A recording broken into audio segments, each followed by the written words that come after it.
Good morning. My name is Katie Perry, and I am a graphics reporter at the Washington Post.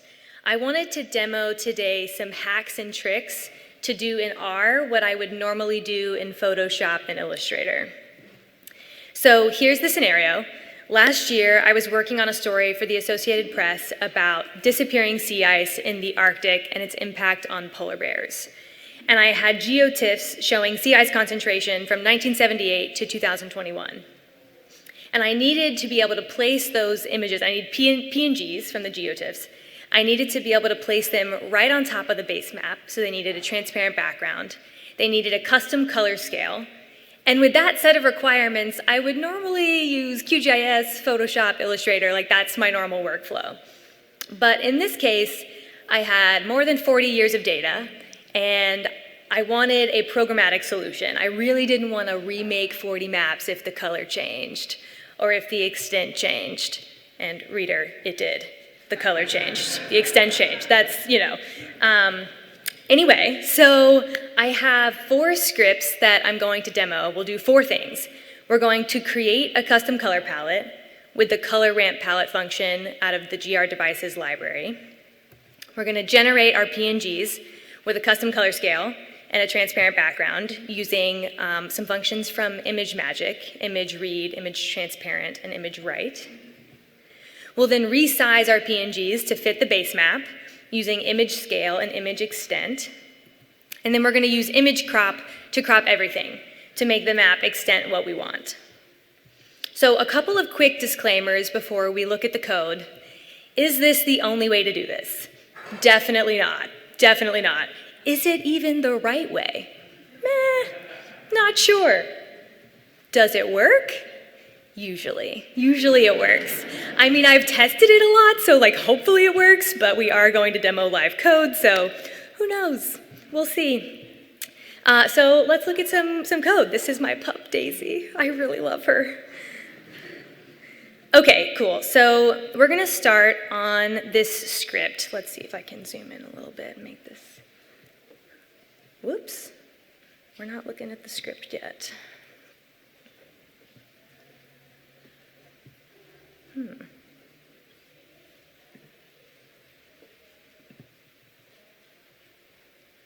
Okay, cool. There we go. Okay, so this step is pretty straightforward. I'll zoom in a little bit more. So on line 6, we're going to define the colors that we want to interpolate between for our color scale. So we have these 3 hex codes, and I'll just highlight, we're going to come back to this in the next step, but there's white. White is not in this color palette, and we will address why that's important in the second script. So we'll define our colors, and then we will create a custom color palette using the color ramp palette function. By default, this will interpolate evenly between these colors. So we have 3 colors. Theoretically, this is 0, this is 50, and this is 100.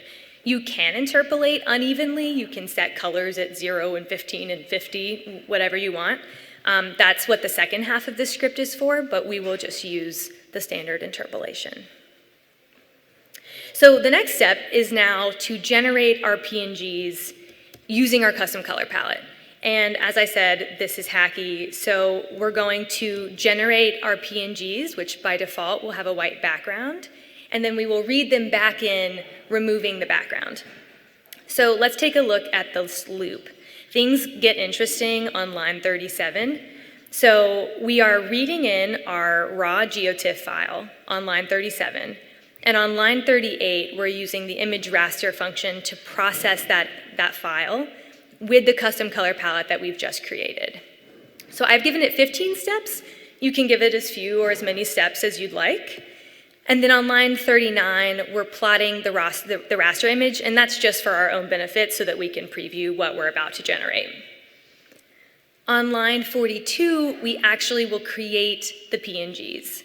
So we open up a new graphics device, and we tell the graphics device we want to create a PNG that will live here. It's going to be as wide as our raster image. It will be as tall as our raster image. And then the content of the file will be this plot that we've just previewed. And then we'll turn off our graphics device. So let's go ahead and run this loop really quick.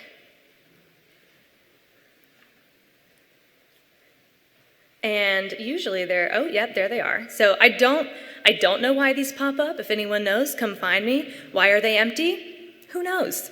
But we'll close those out. That is a sign that things happened. And we can take a look at what we have created. So we have this PNG. It's the sea ice concentration. It has our custom color scale. Great. But it also has a white background, so we can't put this on top of a base map quite yet. And it's also 400 pixels tall by 300 pixels wide, that makes sense. That's what we told the PNG maker to do, that it should be the same size as the GeoTIFF. But when I exported my base map, I exported it at a higher resolution. So the base map is now many more pixels than that. And our ice image is teeny tiny. So this is not quite going to work. We have a few more steps ahead. So on line 50, this is where we get into the ImageMagick stuff. We're going to read in this image that we've just created, and then using image transparent, we will pass the image and then the color of the pixel that we want to be transparent. So this is why we want to leave white out of our color scale, because white is coded for no data in this PNG. So we're telling it, turn all the white pixels transparent, great, and we write a new image using ImageWrite with that new transparent image. So what we get out of that is this, which good, transparent background, that's a promising step, but it's still teeny tiny. So now we will go to resize the PNGs. And it's important to note here that when I exported my base map, I centered the base map on the extent of the original GeoTIFF. So I know that the GeoTIFF is in the center, the full extent of it. I also exported the base map with an extent that matched the height of the original GeoTIFF. So that means I know that I can stretch the GeoTIFF to be as tall as the base map, and I can center it, and it will be geo-referenced. So we have some input-output details. We will skip that. And we're just going to grab the dimensions of the base map. So the base map is 3,000 pixels wide by 2,000 pixels high. And we are going to pass those numbers to image scale. So after we read in this image scale will both change the number of pixels in the file. So we're making the image larger. There will be more pixels. And also, it will stretch the image to fit those dimensions proportionally. It won't distort the image. It will just stretch it until it hits one of those bounds. So, cool. We can run this loop. And let's just take a look at what we get from the scaled image. So our scaled image is 2,000 pixels high, but it's only 1,500 pixels wide. And you'll notice in here that our base map is 3,000 pixels wide. So theoretically, this is fine. You can take the image, center it on the base map, it's geo-referenced, great. But I really wanted the sea ice layer to be exactly the same size as the base map, both for cropping purposes and also so that in the browser, when these images are being swapped in, I don't need to worry about placing it on the base map centered. It's just going to be right on top. So image extent is our friend for this. Image extent will change the size of the file, will add more pixels, but it won't change the content of the image. So we pass the same parameters, the width of the base map and the height of the base map, and it will fill in those extra pixels. So the dimensions of the final image match our base map, 3,000 pixels wide by 2,000 pixels. And we can just take a look at what we get from that.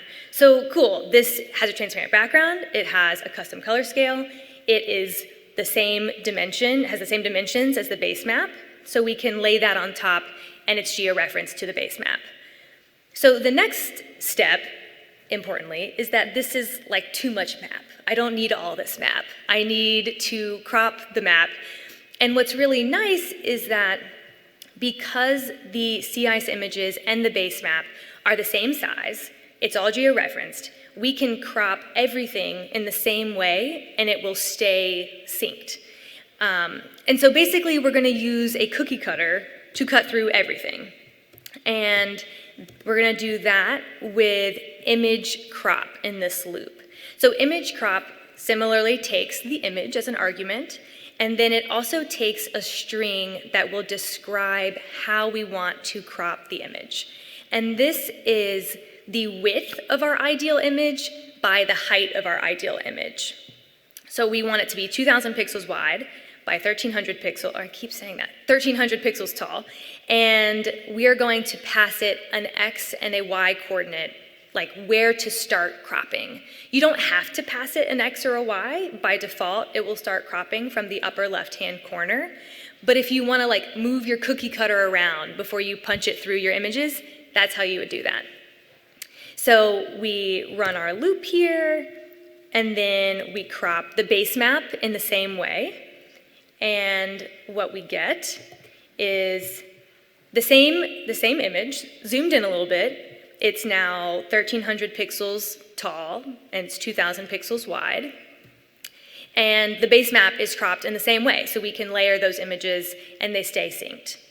So that is all I have for you. The code and the slides are available with this QR code. I'm happy to answer questions in Slack, in person later, whatever works. And thanks so much for your time.